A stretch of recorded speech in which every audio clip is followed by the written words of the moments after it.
Next, we're going to talk about how to evaluate a property. This right here is a little bit tricky, but it's also one of the most important things that you guys can do.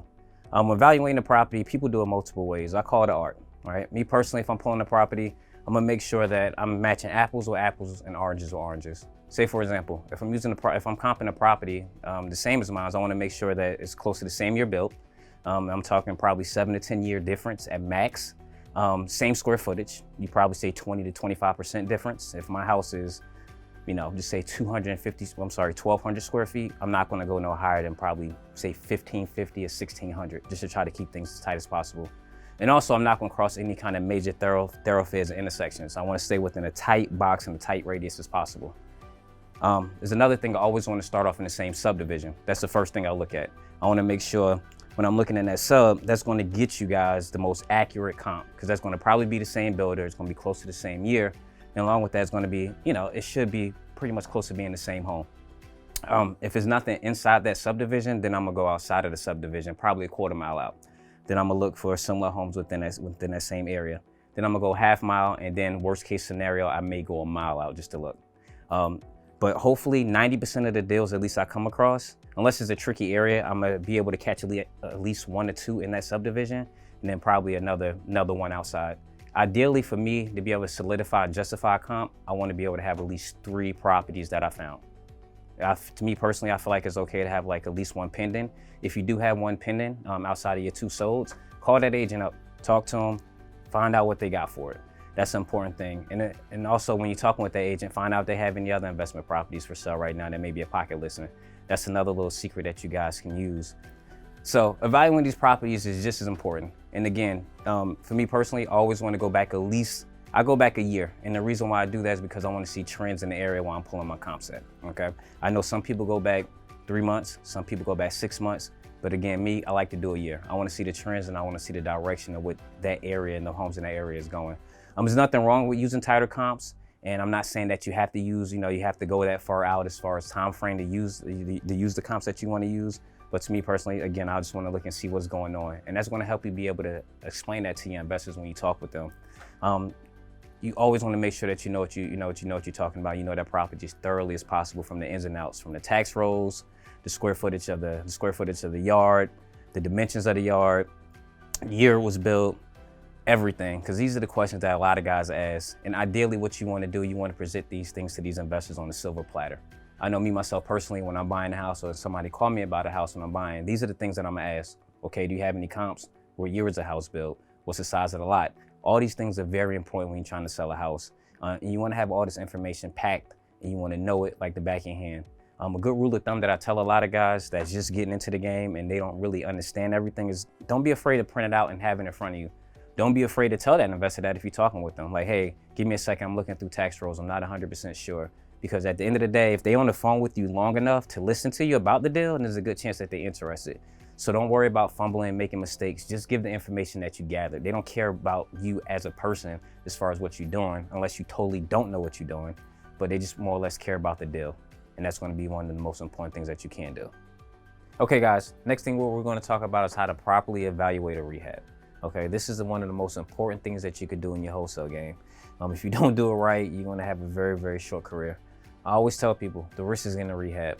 We already talked about evaluating properties, and you should know right off the bat, your investor before they go out there, they want to know the values for themselves. Now, if they're that interested to go drive and come take a look at the house, you want to make sure your rehab is on point. So what we're going to talk about some big ticket items. We're going to talk about the roof, electrical, plumbing, foundation, and cosmetics.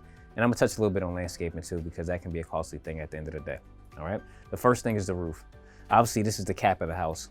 This is what stops leaks and other, precipitation from coming in, snow, everything else like that. So this is very important, right? When you walk up to a house, this is the first thing that I take pictures of is the roof. I want to make sure that it's not worn, there's no tarp on it, there's no patches, nothing in that nature that's going to be able to cause any kind of rain to be able to seep in. Okay. Always call it an old pair of shoes, right? You know, an old pair of shoes when you see it. If it's worn down, beat up, glazed over, then there's a good chance that it's probably going to need to be replaced. With that being said, the best thing to do once you look at the roof is go in there and talk to the seller. Ask them about the roof. Hey, when the last time you replaced the roof? Or since you've been living here in this property, have you ever replaced the roof? Super, super important. Get that information from them. Write it down, take notes. Big thing, backtracking a little bit, always take notes. Bring a pen and a pad with you. Nobody's gonna remember, especially if you're looking at multiple houses. It's all gonna become mush to you at the end of the day. So make sure that you take notes, take pictures. For when you go back and you're looking at your pictures, you can match them up with your notes and you have an idea what you're talking about, okay? And you can remember some things. The next thing after the roof I'm gonna talk about is the foundation. Foundation is very, very, very tricky. The first thing I do when I'm dealing with the foundation is I'm looking for cracks around the ceiling. Sorry, not the ceiling, I'm looking for cracks around the windows, and I'm looking for cracks around the doors. I'm opening and closing the doors too also to see if see if the door's either stuck or jammed when I try to close it back. That's a tall telling sign of foundation too. And also too, you can look for, parts of the house where it's sagging in. You can almost put a pin or a little ball and let it roll. And if you see that happen, there's foundation going on in that part of the house. Talk to the seller about it. When you're talking to them about the foundation again, ask them about plumbing, because to me, it go hands in hand. If you have major foundation issues, it's a very good chance you got major plumbing issues too, or at least you have some plumbing issues throughout. Getting a quote and cost on foundation is a little bit tricky because it's not something that you can figure out for yourself. And there's two kinds of foundation. You're gonna have pier and beams and you're gonna have slab. These are the most two things, these are the two types that you're gonna run across, all right? Find you a good foundation guy that's gonna be able to come out there, expert that's gonna be able to come out there and it's gonna help you out as far as giving you a quote and also giving you a pier map. Again, this is something that you're not gonna be able to figure out for yourself. They use a special tool, which they walk across the house and they'll let you know how far off it is from tolerance. Make sure that you find a bunch of foundation guys that you can call, at least in the Texas markets where I'm at, or just ask some investors that you may know if they have any reputable guys that they'd be willing to give you their contact information to. The next thing on top of that, we want to talk about the plumbing. I touched on it a little bit, but plumbing is very, very, very important. Ask the seller. Again, I know I keep saying ask the seller, but ask the seller, because a lot of these questions is going to be answered simply by you just talking with the seller. When dealing with plumbing, walk around the kitchen and baths. Obviously look up under the sink. If you see any kind of leaks, plumbing, you got some plumbing issues. Another thing that you can look for is see if it's either copper or if it's PVC piping. If it's copper, then it's old. If it's PVC piping, there's a good chance that it should be fine. But talk to the seller about if there's any kind of issues that they do have. If it's foundation issues, because again, these go hand in hand. If it's foundation issues around the kitchen and the bathroom, good chance you're gonna have plumbing issues around there too also. You always wanna make sure that you communicate with the seller and educate them. I mean, that's another way that it is gonna help you guys get discount on your deals. Explain to the seller like, hey, look, I have a saggy, I have a sag in the kitchen, it's sagging in the kitchen. Let me ask you, seller, do you have any plumbing issues in the kitchen? Yes, I do. Again, it's because of your foundation issues that you have. Let them know that, talk to them about it, use it as leverage. The more you know, the more that you're gonna be able to talk to the seller, explain to them why they're having the issues that they're having with the house, and it's gonna be able to help you be able to step in and be able to get a discount off your asking price. Or at least you can go back at the end of the day after you negotiated and try to push them down a little bit further on price. The next thing that you wanna go over is cosmetics. It's important to know the cosmetics and what it's gonna cost. Flooring can be just as costly. What kind of flooring you put in, I would say you base it off the comps. To me, I'm always gonna look at and see what the highest sold homes are going for, what they sold for, and what they look like. Again, it's a copycat game. So if I'm looking and everybody have engineered hardwood flooring, this house is gonna have engineered hardwood flooring. If they have a soft gray interior for paint, this house is gonna have soft gray interior for paint. If they're blowing out the walls, guess what? I had to budget for blowing out walls too. These are things that you can find out. You can find out the cost of these kind of things by, number one, finding a reputable contractor and/or stopping at Home Depot and getting the cost for some of these materials. One thing that I started doing, I looked, when I first got into the game, I started looking at laminate flooring. I started looking at engineered flooring. I started looking at carpet. I started looking at these things. I want to find out the cost. And then I go talk to contractors and I find out what their labor is on top of it. It helps you. It helps you. While you're in Home Depot, feel free to go out there and talk to contractors. These guys out here doing projects, it's a good chance they're probably doing a project for an investor. Ask them, can you go take a look at it? It's not gonna hurt you to do that. And then you start to be able to see what's good work and what's not good work. It's a very important part of the game. You guys have to understand that if you don't work on your rehabs and understand and gain a knowledge base behind it, you're gonna fail at this really quick. Or people are not going to take you serious for a while. That's something that everybody go through. I don't think none of us that have been wholesaling or been in this industry long have not, we all have came across houses to where we undervalue the rehab, or we know we undervalue things. And ideally what you want to do is to try to eliminate you from having to go through multiple houses or send out multiple houses or deal with multiple investors. And they're all telling you that, like, yeah, man, like I'm interested in buying some houses from you, but your rehab numbers are off. There's nothing worse when an investor gets excited from getting a deal from somebody and the ARV is correct, the value of the house is correct, and you walk in it and the rehab is 50 grand off. You know, you're saying it's 25 and it's really 75. These are things that you have to understand. And again, it also goes with price point. What may go into a house that's 1,400 square feet, it's worth 500,000. It's gonna be totally different material that's going to go into a 1,400 square foot house that's worth 75,000. Is a big difference, and you guys have to understand that. And again, you understanding the values and the comps and seeing what they're selling for and seeing what's in there is gonna tell you a lot of what have to go into that rehab and what the house have to look like. Next step on top of that, again, is going to places, going to stores like Home Depot and understanding what the cost is with that. Again, understand the flooring, understand the paint, understand the fixtures, understand these things. Keep walking it, go as many times as you can. Go to multiple Home Depots or Lowe's, just go to multiple ones and just try to get as many contractor contacts and walk and get different prices on materials. Google it too also. The more you get to know, the more it'll make it easier for you. Next thing is landscaping, okay? Landscaping is just as important. You want super pretty curb appeal, right? There's nothing worse than you driving up to a house that you fully rehabbed or somebody fully rehabbed and the grass is high, or they have cracks in the concrete, or the trees are overgrowing the house. I mean, outside of being cosmetic, sometimes it can be a fire hazard, or it could be a hazard in general. And sometimes the city, a lot of times they don't like to see that. You have overgrown trees around power lines and things like that. So this is a cost that you can put into your rehab budget. Find you a good landscaper, find you a guy that's gonna be able to solidify some of these costs for you. This is not as important, but it is just as important at the end of the day. Once you get a project done with, you wanna have pretty landscaping. It's almost like you putting on new clothes without taking a bath. Another awesome tool that you guys can use is the MyRE360 project management tool. This is something that you guys can use that's gonna help you be able to get out there and evaluate these rehabs and make it a little bit easier for you. Now we're gonna talk about evaluating contracts. Super, super, super important. This way, if you don't know your contracts properly, you can lose a deal or you can probably get sued. So you wanna make sure, I'm not an attorney, but you wanna make sure that you know your contracts. And it's just not about knowing the close date, the contract price, the buyer and seller, and the title company. Is about knowing little nuances along with that too also. And when I'm speaking of nuances, special provisions. What's in the special provisions? Is it a lease back on it? Is it not? Is the seller leaving anything? These are little things that you have to know and have to be in the contract. Anything that's verbally agreed with you and the seller doesn't mean anything if it's not in writing, and it have to be on that contract. Because again, if you're thinking about it, you're assigning the rights to this contract, whatever contract that you're using, you're assigning the rights over to that contract to an end buyer. And all the things that you agree with that seller is gonna fall on them, okay? So you wanna make sure that whatever's agreed upon with that seller that you have, a good thing that you guys can do to learn the contract is to actually read it.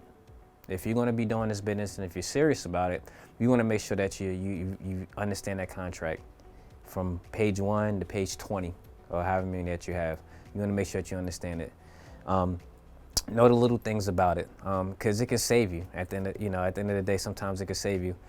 Make sure if you put $1,000 in for deposit, that's what you wrote down, that's what you put in with the title company. If you have a 5-day option, that's how long you got to decide whether you can move forward with that deal or not. These are things that you want to know.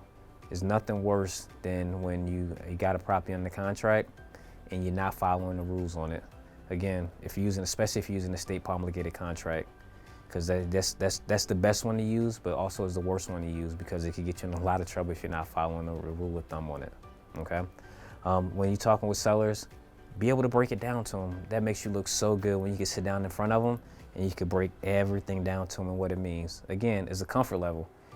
If you can't thoroughly explain it to them, there's a good chance they're gonna probably want to shop the house around to some other people. There's no difference from when we was talking about rehabs, right? If you know the rehab, you can explain it to them, they feel more comfortable. Same thing with the contracts, and probably most important is the contracts, because that's when you can show them the money. Hey, remember we talked about 360? 360, we can close on the 22nd like we talked about. You're breaking it down, you're showing to them in this visual, and they see it and it's in writing. Documentation be conversation every day of the week, and that's what you want to do. Another good thing with the contract is always bring it with you. I have one in the car, right? Type it up beforehand, or have a realtor or somebody that's in the game already that you can talk to that is experienced. Type it up and have it. If you're going to look at a house, bring a contract with you. That's one of the dumbest things that you can do, is to walk out the house without a contract and tell them that I'm gonna call you back after I run my numbers. Know your numbers, know the value, know the rehab, know what your purchase price is gonna be, or what you can negotiate as far as your wiggle room and how high you can go, and sign them up on that contract. You should know it, and if you know it, you can explain it to them. You can be able to lock them up and walk out that house with the contract. Another thing that you should know too, also one more thing, if you don't know your contract and it's not properly executed, I mean, any initial, any changes, all pages executed, signed at the bottom or wherever you guys sign at, make sure if you sign next to that seller, on every single spot, if not, there's a good chance you could probably have it stolen from you. You can have deals taken from you from not having a contract properly done. That's something that you must know, and you can be really upset when you try to get it fully to the closing table and that seller signed a contract with somebody else that knows better, and the seller showed them that contract and they found a loophole to where you didn't do what you're supposed to do. It happens to all of us. It happened to me many, many years ago, and that was the only time it ever happened. So this is something that you want to take very seriously and you want to do. Again, your contract, all the stuff that we're talking about now, as far as the rehab, the evaluation, all the other good stuff, doesn't mean anything if you can't put it in writing and understand that contract. Another cool thing is what you can do is talk to a title company. Sit down with a title company escrow officer, or actually maybe one of the attorneys in the title company or owner or something like that. Have them sit down with you. Hey, I'm trying to buy about 4 or 5 houses a month. I want to use you guys. Can you teach me the ins and outs of the contracts and the most important things I can look for? That's what I actually did when I first got into the game. I took one to lunch and we just talked about contracts the whole time. And it helped me so much. So these are things that you guys can do. Again, if you don't know it, don't be afraid to ask.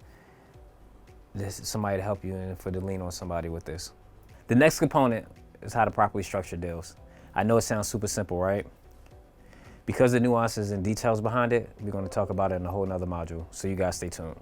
So now we're going to talk about properly selling your deals. You got it on the contract, got it at title. The next thing now is to sell the properties. I'm gonna start with 3 ways that you can be able to get this done. The first one is going to be online. Having an online presence is pretty cool, and having your properties online will help you sell them relatively easy, especially if it's a really good deal.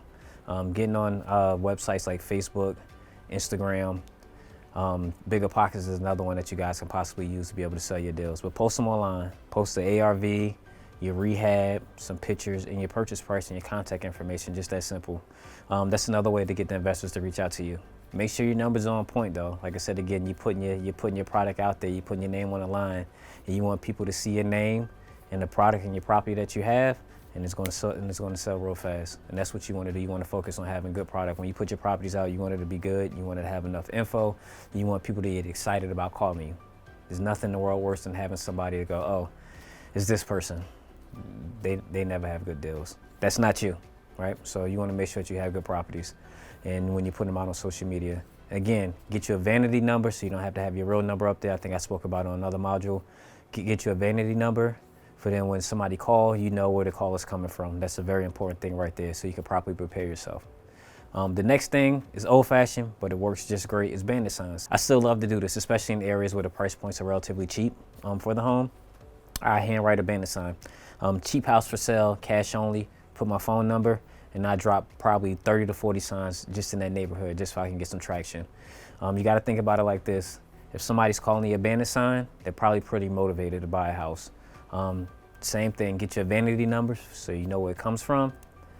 Answer the phone, have all the information ready, talk with them, vet them out first. Always vet your buyers. Always vet your buyers, whether you're buying them, whether you're getting them from online, I should say, or if you're getting them from any other avenue. Make sure that you fully vet them. Talk to them, tell them about the property, tell them about what you think your ARV is, what you see as far as estimated rehab and your purchase price.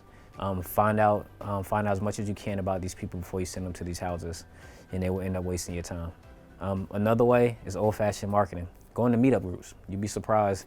You meet a lot of investors at these meetup groups that's actually buying. You're gonna have the ones that's like, a little nervous, a little shaky. They may be relatively new, or they may not even buy from wholesalers. But it's gonna be guys in there that's just looking for a deal. Get you some flyers, print them out, take you about 10 to 15 of them, and hand them out or post them on the board. Talk to the organizer. Ask them if they ever do anything to where you can pitch the deal out in front of everybody. But that's the whole thing. You want to push your properties as hard as you can, especially as a good chance starting off, you're probably going to have an option period on it. So the more traction that you can get right off the front, the easier it is for you. Another thing that you can do is talk to agents. I love to do this because of the fact I can kind of knock out two things at once. I can talk to agents, I see if they hustlers and I see if they represent buyers and sellers in areas for certain properties. I call them up and I ask them, do they have a buyer, that's looking to buy another property in that neck of the woods. Same square footage, same sub, same kind of area. Very, very, very helpful. Especially if they're doing multiple deals, there's a good chance that they're probably a pro in that area, in that part of town, and they can kind of, there's a good chance they can point you in the right direction. Don't be afraid to call agents. And let them know what you're doing. Be very, very transparent. Hey, I don't own the property, I have it under contract to wholesale. Do you work with wholesalers? You're gonna get the ones that say no and probably hang up the phone on you. Okay, that's cool. They really don't understand how you can make money. But the ones that do wanna play ball, stick to them, tell them about the property. If it's vacant, meet them out there, or take them to lunch, or grab a coffee with them, and just tell them what you're trying to do. Because the cool thing is, it may not just be that property that y'all doing business with. If y'all can have if y'all have good synergy and able to connect, on top of that, y'all could be doing some other deals.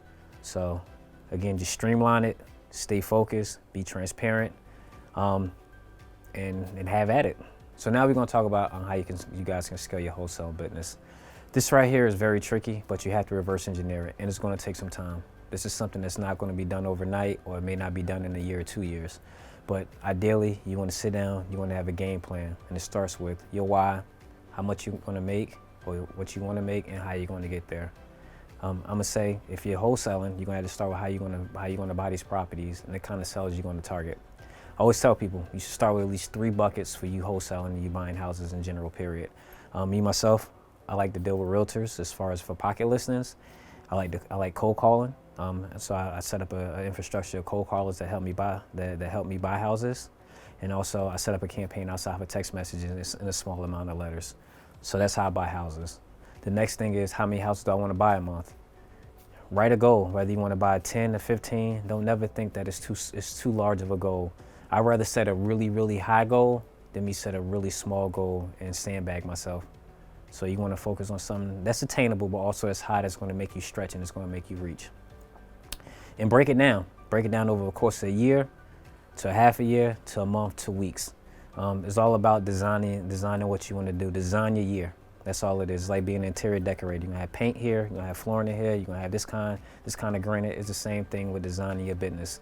It's not gonna be perfect, but it's always gonna be a work in progress. Along with that, you wanna make sure that you have your good team around you. Even though it might just be you or another person that's working along with you guys, you're gonna need a solid lender eventually. You're gonna need a solid title company that understand your business. You're gonna need a solid team of realtors probably, or a good couple of realtors that's gonna be able to help you as far as sometimes you may not know what a property is worth fully because of the subdivision or it's historical and things like that. It could be simple little nuances that's gonna help you structure your business, and you wanna have really, really good people around you. You don't need a lot of people, you just need quality people. Again, you wanna target buyers. Do you really want a huge buyers list? That's great. I know people that have thousands and thousands and thousands of buyers on their list, but they can barely sell a house. Me, myself, I probably have less than 50 buyers. Not saying that's a good idea for everybody, but if I call them, they answer the phone and they know I mean business and they know I have a good deal. And I know if they say they want it, then they're gonna take it. And that's the whole thing with me. So it's more of a quality thing than quantity. So you have to think about it like that. The more you can eliminate headaches, the more chances that you're gonna be able to structure and scale your business the way that you want it. And again, it's a numbers game. Sit down, put a game plan in place on how you're going to buy 10 houses a month. Reverse engineer it. I need to drop 20,000 letters a month. Game plan it. Talk with other people. Talk with other investors that's doing what you're trying to do. Don't be afraid to be a copycat. Don't be afraid to pick their brain. If they're real players in the game, they're not going to be afraid of competition and talking with you and helping you out and directing you along the way. You're going to get people that slam the door in your face or don't want to do business with you or don't want to talk to you because they're scared inside of you being competition. Stay away from these people, and they're probably never going to be good anyway. But make sure that you find you some good players that's out there that's willing to help. You see them doing what you want to do and talk with them. They're all over. They may not be as loud as everybody else, but it's some true players that you guys can lean on and put some structure into your business. Read books. There's nothing wrong with reading books, but it comes with there's a lot of other things that you can do that you can step into the structure of your business. One thing is to go through these modules. They're very helpful, and it's going to lead you on insight on how you guys can kind of get from 0 deals a month to 15 or 20 or whatever you're looking to do. So we just hit the end of the module, guys. Feel free to hit me up on Instagram if you have any questions or any deals that you may have, no matter what part of the country you're at. I know this was a lot of information, and you see so many steps when doing this. It's not just about you going out here buying these properties and selling them. It's about the team and the people that you put behind you that's going to help you get you from point A to point B. This can be a very fast and easy business, but it takes time to be able to grow it properly. You want to make sure your foundation is there before you take off. Thank you for joining us on these modules. If you have any questions, again, feel free to hit me up, and I look forward to talking with you guys in the future.